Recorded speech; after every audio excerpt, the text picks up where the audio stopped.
Président. Monsieur le Président, Messieurs les ministres, chers collègues, honorables députés. Monsieur le Président de l'Assemblée nationale, je voudrais commencer par vous pour vous féliciter sur le choix que vous avez fait en initiant une mission parlementaire pour étudier la question des inondations dans notre pays. La question des inondations étudiée par une mission parlementaire, je crois que c'est un choix très pertinent. On sait que la mission parlementaire est moins polémique, moins passionnée, et aujourd'hui tout le monde se félicite des résultats que cette équipe a fait. Et j'aurais même suggéré que d'autres missions de ce genre soient mises en place pour étudier d'autres problèmes qui concernent la population sénégalaise. Donc, Monsieur le Président, je vous remercie pour cette mission et la feuille de route bien précise qui nous a été donnée. Une autre suggestion, ce qui a manqué simplement pour la mission, à mon avis, c'est qu'on aurait dû être accompagné par une équipe de télévision. Vous savez, souvent, les investissements en termes d'assainissement sont des investissements invisibles, que je qualifierais même d'ingrats, parce qu'on creuse, on enterre.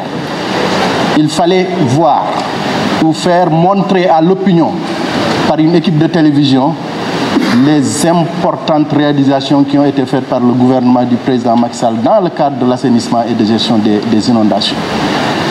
Mais ce n'est que partie remise, certainement, on va y revenir. Monsieur le Président, j'ai dirigé l'équipe qui s'est rendue dans l'Axe Nord, dans les régions de Saint-Louis et de Louga. C'est l'occasion de remercier toute l'administration territoriale, les deux gouverneurs des régions de Louga et de Saint-Louis, qui ont balisé le chemin à cette mission. Féliciter et encourager le ministre de l'Intérieur sur la décentralisation des moyens du plan Orsec. C'est très important parce qu'on a trouvé des gouverneurs qui sont à l'œuvre et ça permet de régler des questions urgentes. On les a vus à l'œuvre et c'est très important. Remercier tous les élus locaux, particulièrement le maire de Saint-Louis, Monsieur le ministre, pour l'accueil chaleureux, nos collègues des régions de Saint-Louis, Aramli, tout le monde, les collègues qui étaient empêchés parce qu'on s'est rendu dans la région le 14, c'était à la veille de l'ouverture de la session ordinaire unique 2021, qu'on n'a pas pu trouver tous les cas. Monsieur le Président, dans la région de Saint-Louis, on a vu d'importantes réalisations, mais on a trouvé aussi une situation dramatique en termes d'inondation. Je crois que dans le département de Dagana, sur 13 communes, on a trouvé 11 communes totalement inondées. Mais je vais m'arrêter sur un cas. C'est le cas de la ville de Ross Béthio. On a trouvé une situation insoutenable. Et je voudrais rendre un hommage posthume à mon collègue maire, Feu Bekay Diop, qui a pris le soin de nous appeler la mission.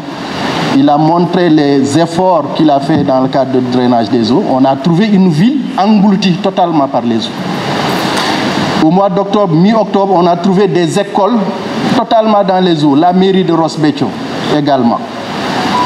Le maire a mis beaucoup de moyens. Il nous a montré qu'avec son conseil municipal, il a fini de faire une étude de drainage des eaux. Je fais un plaidoyer à l'endroit du ministre des collectivités territoriales, du ministre de l'urbanisme, du ministre des eaux, de faire quelque chose pour la réalisation de ce plan directeur d'assainissement de la ville de Ross Béthio. Je crois que notre collègue Bekay Diop le mériterait. Je ne suis pas de Ross Béthio, mais ce qu'on a constaté là-bas, c'est extrêmement déplorable. Je parle sous le contrôle de la présidente Adjimbergane Kanouté et de Mariam Sorde Ndiaye, les braves dames qui nous ont accompagnés là-bas. Dans le Podor, on a trouvé une autre situation, une autre forme d'inondation, c'est les inondations liées aux crues du fleuve Sénégal et de ses affluents. On a recensé avec les services administratifs plus de 150 hectares de terres agricoles inondées. Là aussi, on remercie beaucoup les services qu'on a trouvés sur place. Et on a aussi vu des villages entièrement coupés du reste du monde. On a vu l'axe Donaï-Mboyo, Et récemment, avec la visite du président de la République, d'importantes réalisations ont été notées. On a vu les importantes réalisations au niveau du pont de Ngane sur une vaste étendue d'eau, et cela montre véritablement l'importance du programme de désenclavement de l'île à Morphil amorcé par le président de la République.